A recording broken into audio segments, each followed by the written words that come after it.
In this talk, I shall first be talking about who were the enemies of the Nazi state, and then discussing the implications for the second generation, the children of the refugees who escaped to Britain before the outbreak of war. I shall not be focusing on what gave rise to Nazism, the resistance to it before or during, its relationship to class, or about the very different interpretations of the Nazi regime. I also need to confess before I continue that I am the child of political refugees from Nazism, whose wider German family were murdered as Jews, so I have a personal interest in this topic. There are fundamental differences in the explanations or historiography of the Nazis' policies of exclusion and extermination. The perspective which emphasizes the Jews as Nazism's main enemy and that the Nazis always wanted to exterminate the Jews is relatively recent. An earlier, very different paradigm put far more emphasis on the Nazis' first target being communists and socialists, a perspective still common in much of Europe. Waxman's recent book, A History of Nazi Concentration Camps, is rooted in this second position, which I shall be intermittently drawing from. It confirms that the Nazis were from the beginning out to get the communists, their first enemies. Although this is certainly not the dominant view amongst commentators, as socialists, we would expect that the Nazi regime's first goal would be the annihilation of workers' organizations, and therefore the communists and trade unionists. Though one mustn't underestimate the glue of anti-Semitism and xenophobia amongst the early Nazi fanatics, and that the Nazis often equated communists with Jews, the degree to which the Nazis were from the start violently anti-communist is shown at their beginnings. The Freikorps, early recruits into the new Nazi party, organized an armed and ultimately successful assault on the 1918-1919 Bavarian workers' uprising. Though there's no time to develop on this, the Nazis understood 1918-1919 as a pivotal moment. It was, as they saw it, when the German working class deserted Germany. The Nazi leadership retained a terror of the organized working class throughout their regime, which contributed to the early smashing of working class organization. And Mason argued their awareness of the possibility of working class resistance moderated their policies until the outbreak of war, including their willingness to use extreme violence. A few facts and figures.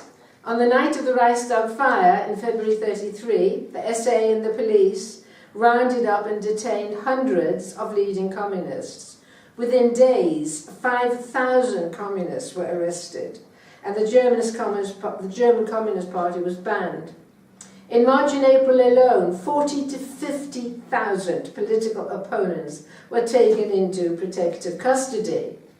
About 200,000 political prisoners overall were detained in 1933.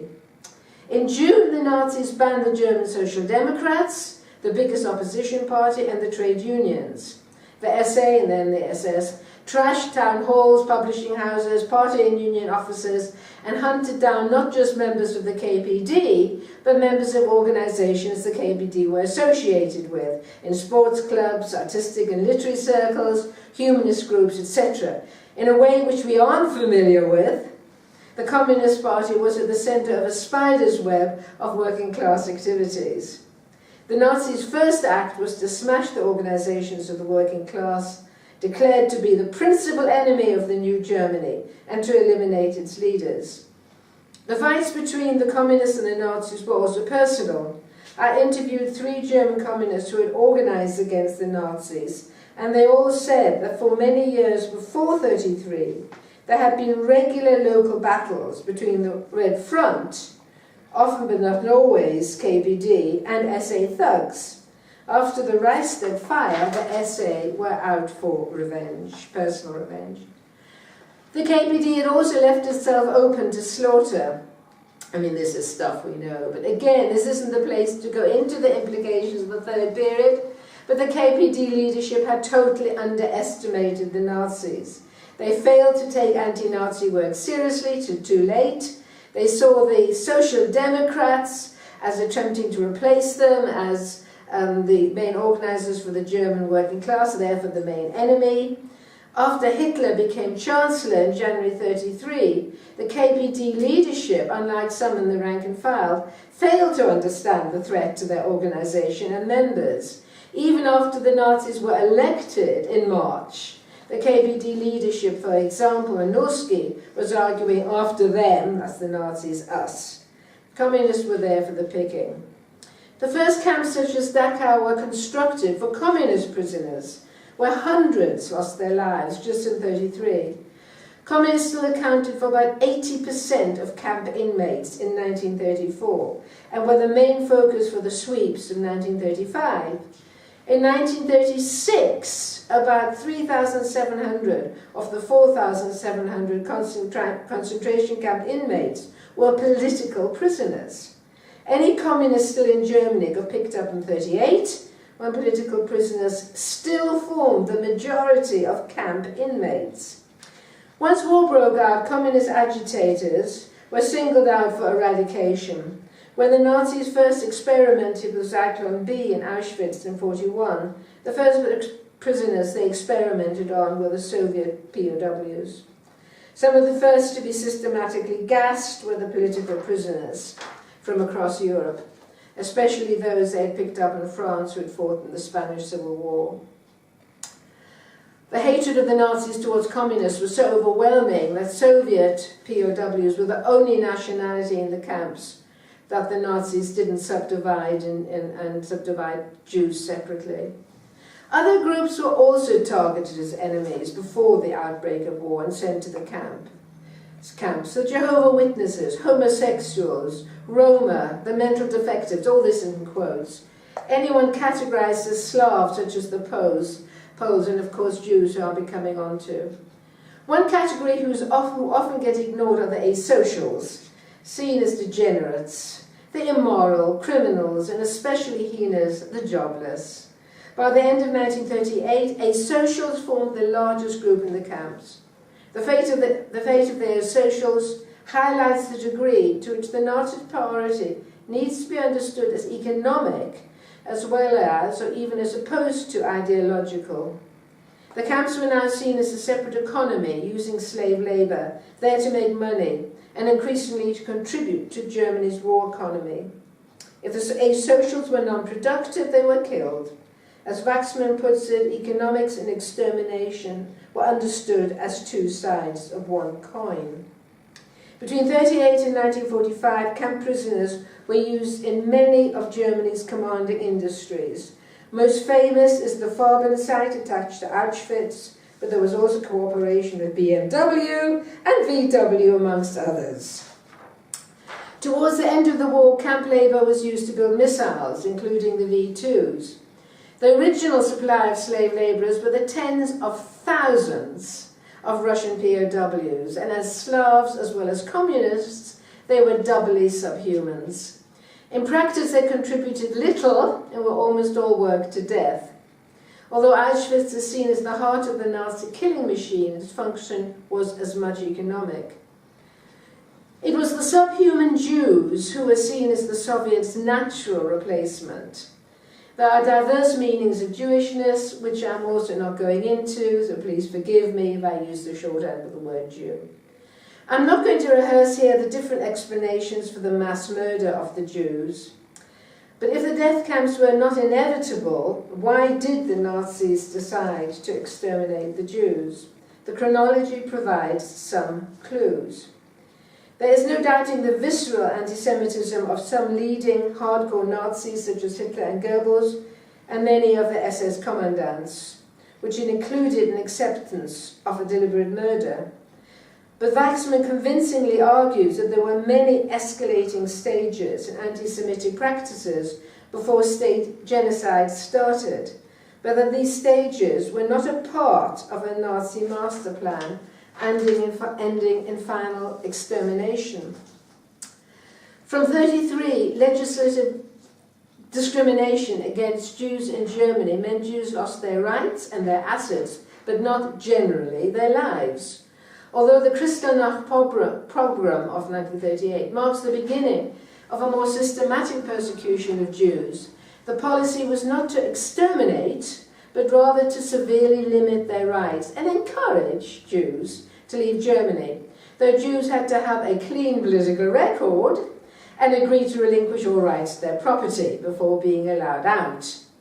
From 1939, the policy was one of ghettoization of the Jewish populations and also other enemies of the state in Nazi-occupied Europe, especially Poland. Though conditions were subhuman in these ghettos, death through attrition is distinct from systematized murder.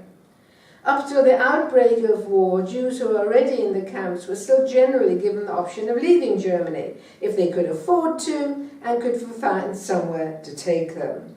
Even when war first broke out, in theory, productive Jews were exempt from imprisonment. But the outbreak of war marked a significant increased intensity in anti-Semitic policies, though even by 1943, most European Jews were still in ghettos, not in camps. So as opposed to the position which ascribes to the Nazi leadership a systematic genocidal intent, Waxman argues Nazi Germany did not follow a preordained path to extreme terror. But what occurs after Germany starts losing after Stalingrad is that the Nazis drain out the ghettos and prisons into the camps, arguably because of their need for slave labour. But there was a dilemma much debated amongst the Nazi hierarchy, the intensifying need to maintain industrial and agricultural output versus their obsession with getting rid of the Jews. In practice, from 1943 onwards, it is impossible to know whether more Jewish prisoners were killed by impossibly hard labour, starvation and disease, or in the gas chambers. However, the increase in camp numbers in 1944 and 1945 cannot be reduced to Himmler's drive for slave labourers or an economic rationale, as defeat loomed, and especially after the unsuccessful attempt on Hitler's life. Operation Thunderstorm, wonderful word, first dragged in any remaining lefty and foreign resistance fighters from across Europe. They went for them. But then Jews from France, Holland, Slovakia, Greece and Italy, and 500,000 from Hungary were gathered up for deliberate extermination. The numbers overall in the camps was greater in January 1945. It's extraordinary. They knew they were losing, but the numbers in the camps were greater in January 1945 than at any other time. Finally, the ideological trumped the economic imperative. To agree that the ideology of Nazism contained within itself the possibility of a Holocaust is not the same as seeing the Holocaust as inevitable, nor do the different stages of anti-Semitic policy inevitably lead to extermination, even though the earlier stages were a necessary precondition. Why did genocide against the Jews finally become autonomous? I'm going to suggest some possible explanations. As the Nazis resorted to levels of repression and omission that alarm even some in the Nazi Party, as the previous support, or at least consent, amongst the industrial elite melted away, as the dissidents within the military were crushed, and as the leadership ceased to fear working-class resistance, the original hardline anti-communist but also anti-Semitic faction in the Nazi Party gained unchallenged authority. But there is an alternative emphasis. Rather than defeating the inferior race of Slavs, succeeding in their colonial pursuit of conquering Slav lands, defeating communist ideology and bringing about the collapse of the USSR, the Nazis were being defeated by the very communists whom they had fought to rid the world of. It is in this context that Nazi Germany's defeat, plus the Nazi belief that behind every communist lurked a Jew, that they decided that at least they would accomplish the final solution and exterminate the Jews. I want to create a bridge to the issue of the second generation by briefly mentioning the issue of displacement. As we've seen, the Nazi state from its inception constructed an ideological chasm between the us and the them, the outsider, the non-Aryan, creating an unheard of number of stateless people. The first refugees, a few thousands, were the communists and members of the left literati, but most refugees, approximately 70,000, arrived here mainly between Kristallnacht, 1938, and the outbreak of war. London estimates that only about 1 in 10 of those who applied were allowed into the UK. Indeed, Traverso calculates there were alone some 400,000 Jewish refugees from Central Europe, up to 39, trying to find a new country. There is a topic for another day as to why so many people left it so late to try to get out. The war then created millions more refugees, almost none of whom were let into Britain. My research interest originally was how the experience of the people who escaped the Nazis before the outbreak of World War II and became refugees in Britain had affected their children.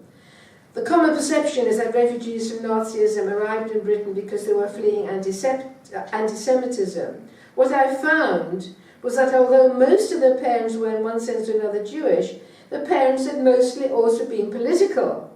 And in most cases, they had fled primarily because of their politics, or at least some part for political reasons. My sample included a range, I didn't know that this was going to happen, but my sample included a range of people from those with communist parents to those without any political background. Except for one person, all the interviewees' parents were in one sense or another Jewish, and in all cases had lost their parents and sometimes virtually all their families. What I had not expected was how far the deaths or murder of their grandparents weighed down on all the second-generation interviewees, though their parents rarely or never talked to them about their grandparents, and the interviewees had never known them.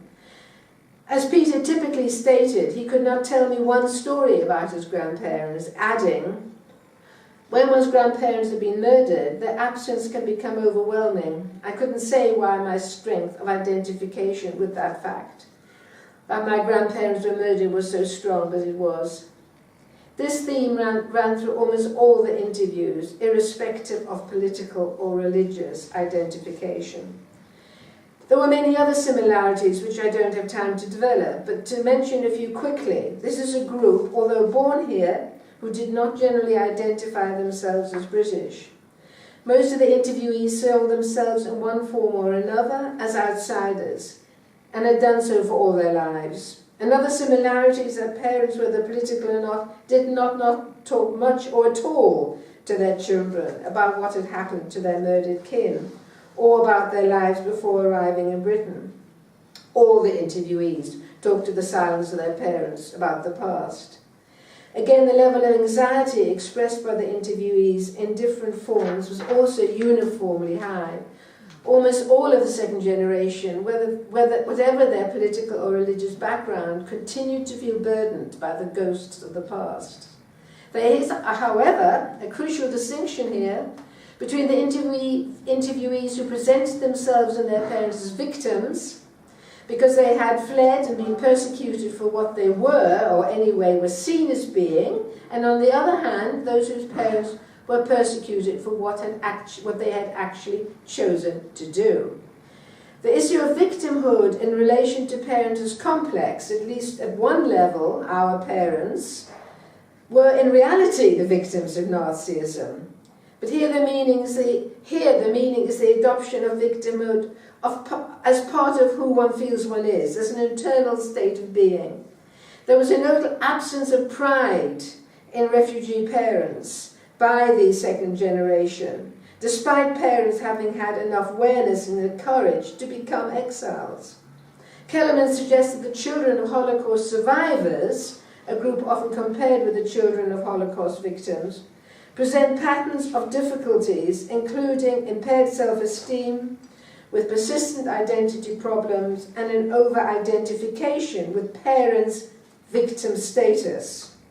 Novick, among others, and this is interesting, argues that the historical shift towards seeing the Jews as the target of Nazism has encouraged both a greater identification with Jewishness and in a sense of exclusive and inevitable victimhood.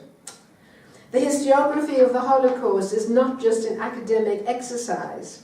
Constructions of what the Nazis did and to whom have an impact on thought and emotion. But having parents who actively opposed the Nazis made it different to the second generation sense of victimhood. John, whose father had been a Jewish communist Austrian, said, "What didn't ring a bell when he attended second generation groups with me was this idea of being a victim. I never saw myself as a victim, although he said there had been suffering along the way." Mike, whose Jewish father had fellow travelled with the communists and who had lost virtually all his Czech family, said his father never saw himself as a victim. It would have seemed balmy to him. Tanya, despite her German, non-Jewish KPD father bearing the physical and psychological scars of being tortured for the rest of his life, was adamant that neither her parents nor her were victims. She viewed him with admiration because he had chosen to act against Nazism out of principle, knowing that he was putting his life at risk. Quote, "Many in the second generation see their parents as victims, so feel sorry for them. But if you see them as heroes, you feel proud of them." At a second generation meeting I was at, a woman said to me, "You don't know how lucky you are to feel proud of your parents," to which there was not much nodding of heads round the table. Ruth Kitchen argues in a paper on Charlotte Delbo that resistance allowed the anti-Nazi to maintain a less fractured self and a greater ability to reassemble the pieces which impacted on their children. Maybe when the parents of the second generation children provided a coherent, even if not personalized narrative of the past, this encouraged the child's understanding of why their parents had become refugees and therefore lessened the chance of their seeing themselves as victims. I'm not arguing that the adult children of parents who resisted the Nazis have not been affected by their parents fleeing for their lives, but having parents who were persecuted because they chose to make a stand seems to have left their children feeling stronger. I've almost finished. We need to stand tall in the memory of our comrades, tens of thousands of whom gave their lives opposing Nazism and organized to ensure never again. For today we are witnessing a shift in the dominant discourse towards xenophobia and explicit racism. As in the 1930s, there is mounting popular opposition, fueled by many in the government as well as the hysteria of the Daily Mail and other media outlets, to the admission of refugees. As in the 30s, it is refugees and migrants who are taking our jobs and pushing down wage levels. Before it was the Jew, now it is the Muslim, both ideological constructions which would create a racist stereotype as well as turning the refugee into the other. May's earlier talk of excluding the children of unofficial migrants from education, the UKIP light entry restrictions by the government on refugees, the Brexit-fueled hostility towards giving rights to Europeans who want to live here, and the supine behaviour of the media is legitimating a hostility towards the outsider, the enemy at the gates. In a period of increasing economic insecurity and inequality, we need to oppose, whenever and however possible, any form of racism, but have no doubts if a neo-Nazi government